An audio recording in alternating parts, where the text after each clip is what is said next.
And so I bet you, just like me, a lot of you guys got into Rank and Rent and you had a little bit of success, or you're like, dude, this is awesome. And you started talking about it. And I did the same thing. And I watched them make some of these mistakes. Number one reason why you're most likely to fail, you are going to get sidetracked. Being an entrepreneur, having entrepreneurial tendencies is incredible. Like, I love it. Everything I see a business in it. Everything. You see a business in everything. And so you see a business in everything. And so every time you see something, you're just like, you're freaking jumping, man. Shiny object syndrome. You jump in, you're like, oh, this is dope. And guys, tell me if you can't relate to this. I got into a Rank and Rent program in 2016. By a year and a couple months later, I had a SEO agency / web development agency / social media management agency / swag freaking hustle / SaaS program hustle. No Rank and Rent. I got in to do the Rank and Rent, and then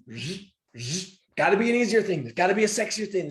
And I get it. I understand. Like literally yesterday, I was talking to Francesca, who works for me. She does everything for me. And she was telling me about her dad's business. He does granite. He pulls granite out of mines or some shit in Italy. And she's like talking about this. I'm like, dude, that'd be so sick. And I'm like running through these ideas. I'm like, stop, Nick. Stop. I don't have time. I'm not doing it. The number one reason that you're most likely to fail, and you probably will not ever succeed in this, is because you're going to get distracted. It might be something else. It might be another business opportunity. It might be Forex trading or MLMs or this or whatever. But more than likely, it's going to be a little nuance within Rank and Rent. Okay. You're going to get into Rank and Rent and you're going to be like, oh yeah, I just sold a client and all I'm doing is managing his GMB and I'm making $500 a month. And then all of a sudden you're in the business of managing GMBs. I mean, guys, the possibilities are endless, and I've been there. The number one reason that you're most likely to not succeed is you're going to get sidetracked. So what I'm going to tell you right now is you have got to freaking figure out, what do you want your life to look like in a year? What do you want your life to look like in 5 years? Because if it's just, hey, I want to make 10K, great. There's a lot of ways to make 10K. I was making 10K doing SEO and I was literally about to freaking burn it all to the ground. I want to make 10K and I want to be able to only deal with this amount of clients, and I want to be able to travel and not have to worry about it. That right there, you're going to look at it and go, okay, what are my options? Well, it's not SEO. It's not freaking website building. It's not this.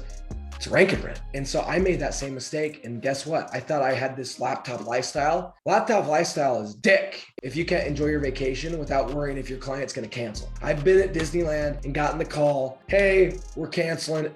Okay, shit, that's a $4,000 a month client. And you're sitting there going, dude, do I say anything to my wife? Like every time she buys the churro, the $5 churro or $7.50 churro, whatever it is, you're like, oh, dude, can we just like bring the PB&Js in the park? I've been there. Sucks. You guys need to define, what do you want it to look like? Not just the amount, but what do you want the life to look like as well? Are you willing to sell your soul to make 20K? Because you can go make 20K a month in SEO. But I'm telling you right now, your hair is going to be grayer than mine. You're going to have ulcers and you're going to probably age about 10 years in one. Make sure to get some good serums. Just so you guys know, I got sucked into, and I listed them, SEO, web builds. My buddy had a software company. I was like, shit, we'll just white label that and I'll sell it to all my clients. I was actually trying to peddle his software. And then I was doing swag. And then, oh, guess what? You guys can take your websites that are doing well and you could start another business. Guys, you're a pool cleaning site, go start a pool cleaning company. Sick. Don't do it. Don't freaking do it. And then I tried to do SaaS. I'm like, oh, go high level. They have this amazing thing. You can sell their product and it's sick. Don't do it. Every single person in here has experienced some level of this. And I know a lot of you guys are like, yeah, I get it. And you relate to that. So define what the goal is. Where do you want to be at financially? How much per month? And set constraints around that. I want to be at this per month, but I don't want to have to I don't want to have to answer to my clients. Okay, great. Go do lead gen. Go do Rank and Rent flat fee. Because if you're doing SEO, they own you. They freaking got you by the balls, man. They got you. It doesn't matter if it's Christmas. It doesn't matter if you're at SeaWorld. It doesn't matter if you're in Africa. When they call, you better answer the damn phone. When it's Rank and Rent, you call the shots.